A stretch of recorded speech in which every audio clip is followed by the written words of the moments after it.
দরজায় করা নাড়ছে ঈদ উল ফিতর। পরিবারের সাথে ঈদ আনন্দ ভাগাভাগি করতে গ্রামের বাড়িতে যাওয়ার এই চিরায়ত দৃশ্য প্রতি বছরের। বিমান, ট্রেন, বাস, লঞ্চ ছাড়াও সব পথই ব্যবহার করে বাড়িতে ফেরার যুদ্ধ এখন ঢাকা শহরের চিত্র। মোটরসাইকেলে ব্যাগ বেঁধে অবিরাম ছুটে চলার এই দৃশ্যগুলো এখন ঢাকার রাস্তার। অতিরিক্ত ভাড়া, যানজট এড়াতে সম্ভবত বাইকই ভরসা মধ্যবিত্তদের।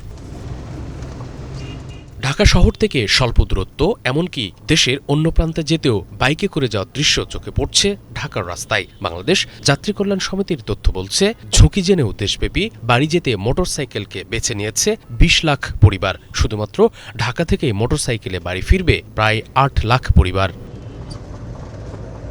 এখন ঈদযাত্রায় নগরীর আশেপাশের কয়েকটি জেলা পর্যন্ত মোটরসাইকেলে রাইড শেয়ার করে থাকেন উবার ও পাঠাও চালকরা। জানা গেছে, দেশে এখন নিবন্ধিত মোটরসাইকেলের সংখ্যা ৪৮ লাখের বেশি।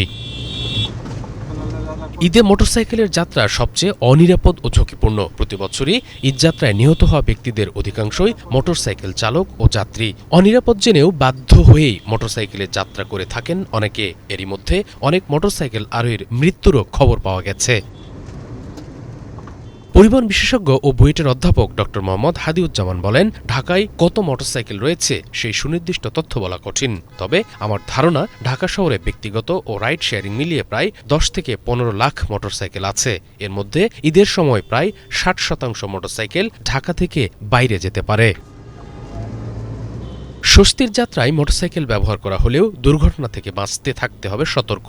মোটরসাইকেল চালক ও যাত্রী উভয়কে পড়তে হবে গুণগত মানের হেলমেট। মোটরসাইকেলের মেইনটেনেন্স ঠিক আছে কিনা, টায়ার, লুব্রিকেটিং, অয়েল সহ ফিটনেসের বিষয়গুলো দেখতে হবে। দীর্ঘযাত্রায় ঘণ্টাখানেক পরপর বিরতি নেওয়া উচিত বলেও মনে করছেন পরিবহন বিশেষজ্ঞরা।